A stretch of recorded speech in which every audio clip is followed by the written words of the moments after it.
వెళ్దాం. లక్ష్మీనరసింహారెడ్డి గారు, good morning. Good morning అండి. మొత్తం మీద మీ ప్రభుత్వంలో అమలు కానటువంటి హామీలు ఇప్పుడు ఈ ప్రభుత్వం చేస్తుంది. ఖచ్చితంగా మీరు రేవంత్ రెడ్డికి రుణపడి ఉంటామని చెప్పేసి ఆర్టీసీ చెప్తోంది. అసలు ఆర్టీసీ ఒక్క డ్రైవర్ని మేము తొలగించాము, 3 రోజులు సమ్మె చేసినటువంటి వాటికి మొత్తం జీతాలు చెల్లిస్తాము, అదేవిధంగా సమ్మె టైంలో పెట్టిన కేసులను ఎత్తివేస్తామని చెప్పారు. బకాయిలన్నీ గత ప్రభుత్వంలో ఉన్నాయని చెప్పేసి సీఎం రేవంత్ రెడ్డి మాట్లాడిన పరిస్థితి, మీరేం చెప్తారు?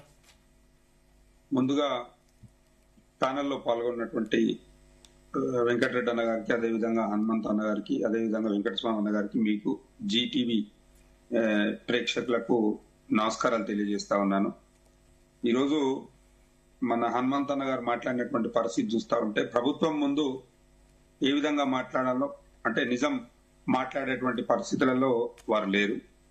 నేను ఎందుకు చెప్తున్నానంటే కేసీఆర్ గారు తెలంగాణ ఉద్యమం ప్రారంభించినప్పటి నుంచి దాదాపు 14 సంవత్సరాలు తెలంగాణ ఉద్యమం చేస్తే ఆ 14 సంవత్సరాలు తెలంగాణ ఉద్యమంలో భాగస్వాములైనటువంటి ఆర్టీసీ కార్మికులు ఎంతో కష్టపడ్డారు. ఈ తెలంగాణ సాధనలో ప్రధాన భూమిక పోషించారు అని చెప్పి 2015 సంవత్సరంలో ఆర్టీసీ కార్మికులకు 44% ఫిట్మెంట్ తో జీతాలు పెంచినటువంటి మాట వాస్తవం కాదా? ఒకసారి హనుమంత్ గారు గుర్తు చేసుకోవాలి.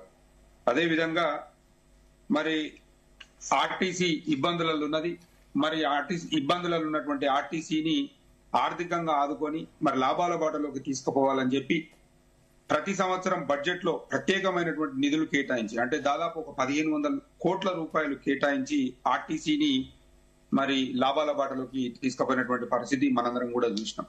అదే విధంగా 2019 సంవత్సరంలో ఏదైతే సమ్మె చేసినప్పుడు దాదాపు ఒక 52 రోజులు సమ్మె చేస్తే 55 రోజులు సమ్మె చేస్తే 55 రోజులకు కూడా దాదాపు 250 కోట్ల రూపాయలు ప్రభుత్వం పైన భారం పడ్డా గాని జీతాలు మొత్తం కూడా ఆ రోజు చెల్లించినటువంటి పరిస్థితి. అదే విధంగా 58 సంవత్సరాలు ఉండే వయోపరిమితి, 58 సంవత్సరాలు ఉంటే 58 నుంచి 60కి, 60 నుంచి 61కి పెంచి 3 సంవత్సరాల కాల వ్యవధిని పెంచినటువంటి ఘనత కూడా కేసీఆర్ గారిది.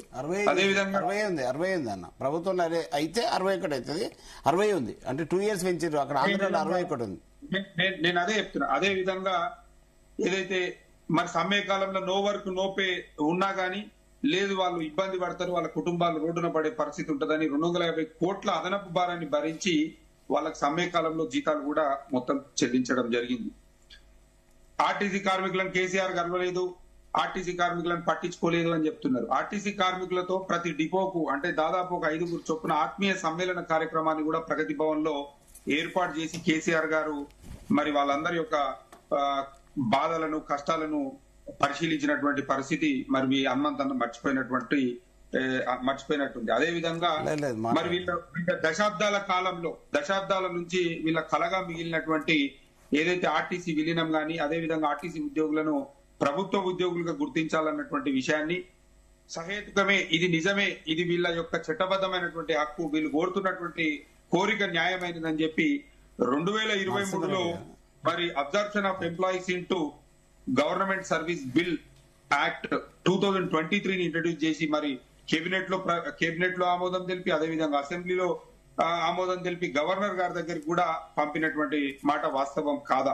కేవలం వీళ్లకు డేట్ ఆఫ్ అపాయింట్మెంట్ ఒకటే పెండింగ్ లో ఉండే, ఆ డేట్ ఆఫ్ అపాయింట్మెంట్ ఇచ్చే వరకే ఎలక్షన్ కోడ్ వచ్చింది. తర్వాత ఈ కాంగ్రెస్ ప్రభుత్వం వచ్చినటువంటి పరిస్థితి మనందరం కూడా చూసినాం. ఇవాళ నేనేమంటున్నానంటే ఆ రోజు 43,000-44,000 మంది కార్మికులు సమ్మె చేస్తే తెలంగాణలో ఉన్నటువంటి లక్షలాది మంది ప్రజలు ఇబ్బంది పడుతున్నారు. వీళ్ళందరూ కూడా ఎందుకోసం చేస్తున్నారని కూలంకుషంగా పరిశీలించి ఖచ్చితంగా ఈ ఆర్టీసీని విలీనం చేయాలి, అదేవిధంగా ఈ ఉద్యోగస్తులను ప్రభుత్వ ఉద్యోగస్తులుగా గుర్తించాలనేటువంటి ఒక గొప్ప నిర్ణయం తీసుకుంటే కాంగ్రెస్ ప్రభుత్వం అధికారంలోకి వచ్చే ముందు ఎన్నో హామీలు చెప్పింది. వీళ్ళకి హామీలు చెప్పి మేము అధికారంలోకి వచ్చిన వెంటనే మిమ్మల్ని ప్రభుత్వ ఉద్యోగులుగా గుర్తిస్తామని చెప్పడం జరిగింది. ఇవాళ 29 నెలలు అవుతుంది. అంటే 99% పూర్తయినటువంటి ఏదైతే విలీన ప్రక్రియ కానివ్వండి, అదే విధంగా ప్రభుత్వ ఉద్యోగుల గుర్తింపు ప్రక్రియను వీళ్ళు డేట్ ఆఫ్ అపాయింట్మెంట్ ఎందుకు ఇవ్వడం లేదు అనేది నేను మీ ద్వారా అడుగుతా ఉన్నాను. అదేవిధంగా ఇవాళ మహాలక్ష్మి పథకం పెట్టిరు. మహాలక్ష్మి పథకం తోటి ఆర్టీసీలో 69% ఆక్యుపెన్సీ నుండి 98% ఆక్యుపెన్సీ రేషియో అనేది పెరిగింది బస్సులలో. ఇలా లక్షల మంది మహిళలు బస్సులలో ప్రయాణం చేస్తా ఉన్నారు. మేము మహాలక్ష్మి పథకానికి బీఆర్ఎస్ పార్టీ వ్యతిరేకం కాదు. మేమేమంటున్నామంటే మీరు మహాలక్ష్మి పథకం తీసుకొచ్చిన తర్వాత ప్రభుత్వానికి ప్రతి నెల 400 కోట్ల రూపాయలు మీరు చెల్లించాల్సినటువంటి పరిస్థితి ఉంది. మరి 400 కోట్లు ఉంటే ఇలా మీరు ఎంత చెల్లిస్తున్నారండి? సంవత్సరానికి వీళ్ళు చెల్లించక ఆ భారాన్ని ఆర్టీసీ పైన మోపి వాళ్ళను ఇబ్బంది పెడుతున్నటువంటి పరిస్థితి, ఇబ్బంది పెడుతున్నటువంటి మాట వాస్తవం కాదా? 2024-2025 సంవత్సరానికి, ఆర్థిక సంవత్సరానికి 7,700 కోట్ల రూపాయలు ఆర్టీసీ ఈ ప్రభుత్వాన్ని అడిగితే, బడ్జెట్ లో అడిగితే వీళ్ళు ఇచ్చింది ఎంత అండి? కేవలం ఒక 3,000 కోట్ల రూపాయలు ఇచ్చారు. అది కూడా మహాలక్ష్మి పథకం కింద వీళ్ళు చెల్లించాల్సినటువంటి మొత్తాన్ని ఇచ్చారు. 2025-26 సంవత్సరానికి 5,500 కోట్లు ఆర్టీసీ అడిగితే ఈ ప్రభుత్వం ఇచ్చింది 3,000 కోట్లు ఇచ్చింది. మరి దాదాపు ఒక 2,500 కోట్ల రూపాయల భారాన్ని మరి ఎవరు మోస్తారు అని చెప్పి నేను మీ ద్వారా అడుగుతా ఉన్నాను. అదే విధంగా నరసింహారెడ్డి ఒక్క నిమిషం మాట్లాడినప్పుడు నేనేం అంటలేరు. మీకు ఏదైతే చెప్పినో దానికి కొద్దిగా మీకు చెప్పేస్తా, అట్లా అంతే. మీరు నోట్ చేసుకోండి, మీరు ఇంటరప్ట్ చేయదు. నేనేమంటున్నానంటే ఇవాళ నేనేమంటున్నానంటే ఆర్టీసీ కార్మికులను పెంచకుండా, అదే విధంగా బస్సులను పెంచకుండా, బస్సుల యొక్క సామర్థ్యత పెంచకుండా మీరు ఉన్న బస్సులనే వాడుకుంటా ఇవాళ ఎంతో ఇబ్బంది పెడుతున్నటువంటి పరిస్థితి, కార్మికులను అంటే డబుల్ డ్యూటీలు చేపిస్తూ కార్మికుల యొక్క కష్టాన్ని పీల్చుతున్నటువంటి పరిస్థితి ఈరోజు స్పష్టంగా కనిపిస్తా ఉన్నది. నేనేమంటున్నానంటే ఈరోజు వీళ్ళు గొప్పలు చెప్పుకోవడం కాదు. ఎవరైతే ఉద్యోగస్తులు రిటైర్మెంట్ అయ్యారో వాళ్ళకి సంబంధించినటువంటి పిఎఫ్లు కానివ్వండి, అదే విధంగా కోఆపరేటివ్ క్రెడిట్ సొసైటీ ద్వారా వీళ్ళకి వచ్చే బెనిఫిట్స్ కానివ్వండి, అదే విధంగా SRBS నిధులు కానివ్వండి, ఇవన్నీ ఇవ్వకుండా వాళ్ళను ఈ ఆఫీసుల చుట్టూ, కార్యాలయాల చుట్టూ తిప్పడం ఎంతవరకు కరెక్ట్ అని చెప్పి ప్రభుత్వాన్ని నేను అడుగుతా ఉన్నాను. ఇవాళ మొన్న చూస్తే 3 రోజుల సమ్మె చేస్తే మరి 3 రోజులలో ఏదైతే వరంగల్ నర్సంపేటలో శంకర్ గౌడ్ కానివ్వండి, అదే విధంగా నల్గొండలో వెంకన్న కానివ్వండి, అదే విధంగా ఖమ్మంలో లింగారెడ్డి కానివ్వండి, ఇట్లాంటి ఈ కార్మికులు ఆత్మహత్యకు చేసుకోవడానికి ప్రయత్నం చేస్తే మరి శంకర్ గౌడ్ గారు ప్రాణాలు కోల్పోవడం జరిగింది. మరి ఆ కుటుంబానికి ఈ ప్రభుత్వం కేవలం 10 లక్షల రూపాయలు ఎక్స్గ్రేషియా ప్రకటించి చేతులు దులుపుకున్నటువంటి పరిస్థితి. మేము డిమాండ్ చేశాం, ఆ రోజు డిమాండ్ చేశాం, శంకర్ గౌడ్ కుటుంబానికి 1 కోటి రూపాయలు ఇవ్వాలి, వాళ్ళ ఇంట్లో ఉద్యోగం ఇవ్వాలి, వాళ్ళకు ఒక ఇల్లు ఇవ్వాలని చెప్పి కూడా మేము కోరడం జరిగింది. నేను ఇంకొక ముఖ్య విషయం నేను ఏం చెప్తున్నానంటే 2020 సంవత్సరంలో కరోనా తోటి ప్రపంచం అంతా అతలాకుతలం అయిపోతా ఉంటే మరి ఆ సంవత్సరము కార్మికులకు ఎంత కష్టంగా ఉన్నా, ఆర్థికంగా ఎంత ఇబ్బంది ఉన్నా కార్మికులు ఇబ్బంది పడొద్దు, ఈ కార్మికులను మనం ఆదుకోవాలని చెప్పి మరి కేసీఆర్ గారు దాదాపు 3,000 కోట్ల రూపాయల ఆర్థికంగా వాళ్ళకు సహాయం చేసినటువంటి మాట వాస్తవం కాదా అని చెప్పి నేను కేవలం ఏంటంటే ఫిట్మెంట్ ఇవ్వకుండా, అదే విధంగా ప్రభుత్వ ఉద్యోగులకు 5 డిఏలు పెండింగ్ ఉంటే డిఏలు ఇవ్వకుండా కేవలము వాళ్ళను భయభ్రాంతులకు గురి చేస్తూ వాళ్ళ అన్న ఒక్క నిమిషమే. అయితే మీరు ఏదైతే చెప్పినో వాస్తవంగా ఒక్క నిమిషం అన్న, ఇప్పుడు నేనైతే ఏమంటున్నానంటే హనుమంతన్న గారు నేను ఒకటి కోరుతా ఉన్నాను. ఇవాళ మీరు ఏదైతే ప్రభుత్వం తరఫున మాట్లాడుతున్నారో మీరు 100 రోజులలో వీళ్ళు 6 గ్యారెంటీలు ఇస్తామని చెప్పి అమలు చేస్తామని చెప్పి ఇవాళ దాదాపు 860 రోజులు అయితా ఉన్నది. మీది కూడా అంటే ఇవాళ మీరు ఇస్తారు అని చెప్పి మాకు హామీ ఇచ్చిరని చెప్పి చెప్తా ఉన్నారు కదా, మీ హామీ కూడా ఈ 6 గ్యారెంటీలకు తోడైతుందని చెప్పి కూడా నేను ఈ సందర్భంగా మీకు తెలియజేస్తా ఉన్నాను. Thank you. అయితే దీంట్లో అన్న మీరేదైతే చెప్పిర్రో నిజంగా కూడా అప్పుడు కేసీఆర్ ప్రభుత్వం చేసింటే కేసీఆర్ కే జైలు కొడతారు. అప్పుడు నేను బీఆర్ఎస్ లో ఉన్నా తెలంగాణ ఉద్యమంలో పెద్ద ఎత్తున పనిచేసిన సకల ఉద్యమంలో కూడా అప్పుడున్న ఎన్ఏఎం మహమూద్ నాగేశ్వరరావును పక్కకు పెట్టి ఒక యూనియన్ పెట్టినప్పుడు నేను అశ్వత్థామరెడ్డి థామస్ రెడ్డి ఈ ముగ్గురం కలిపి ఒక ఆర్టీసీలో ఒక యూనియన్ తీసుకొచ్చి పెద్ద ఎత్తున చేసిన తర్వాత కూడా మాకు ఎక్కడ కూడా గుర్తింపు ఇవ్వలేదు. తెలంగాణ ఏదైతే వచ్చిందో ఆత్మగౌరవం అనేది అది మాకు ఎక్కడ కూడా దక్కలేదు. మీరు ఏదైతే స్ట్రైక్ లో జీతాలు ఇచ్చిందన్నారా 3 ఏళ్ల తర్వాత ఎన్నోసార్లు అడగంగా 3 ఏళ్ల తర్వాత మాకు ఇచ్చిర్రు. తెలంగాణ ఇంక్రిమెంట్ కూడా దానికి డిఏ లేకుండా ఖాళీ ఇంక్రిమెంట్ అప్పుడు ఎంత ఉంటే అంతే ఇచ్చారు. ఈ విధంగా చేసిర్రు. కానీ వాస్తవంగా అప్పుడు నేను 2017లో యూనియన్ పెట్టినాక 2019లో సమ్మె అయింది.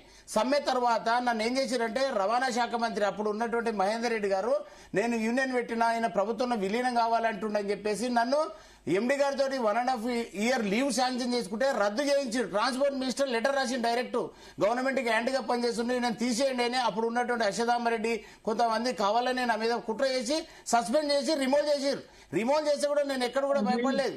అంటే అన్న నేను ఎంత విక్టిమైజ్ చేశాను ఆర్టీసీలో అన్న ఒక్క నిమిషమే.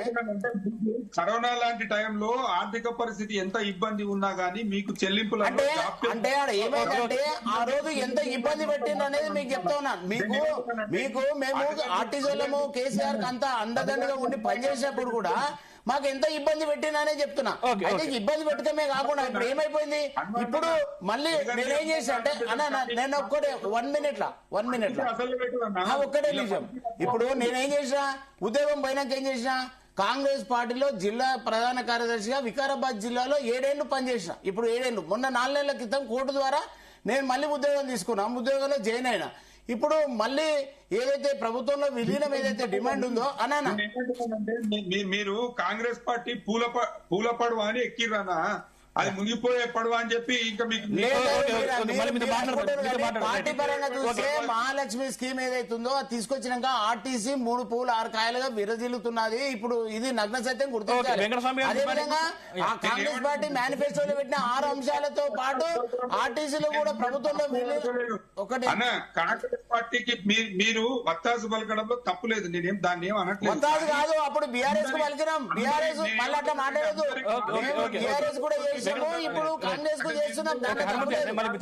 ఇప్పుడు మీరు నిజం అనేది ఒప్పుకోవాలి. ఇగో కత్తి వెంకట స్వామి అని ఉన్నాడు. ఆ రోజు కత్తి వెంకట స్వామి అనేది తెలుసు, శ్రీనివాస్ గౌడ్ తెలుసు. అన్నా నన్ను కోదండరామ్ గారు మీరు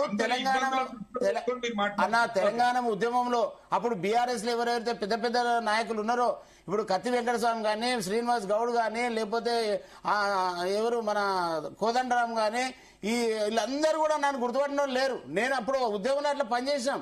అప్పుడు అశ్వత్థామరెడ్డి నన్ను ఎంత దుఃఖాలని వీళ్ళందరూ కూడా నాకు సపోర్ట్ చేసి ఇక్కడ జరుగుతున్నది ఏంటంటే ప్రభుత్వం అనేది కాంగ్రెస్ వచ్చినాక. హనుమంత్ గారు మళ్ళీ మీతో మాట్లాడతాను. వెంకటస్వామి గారు చెప్పండి. నమస్కారం.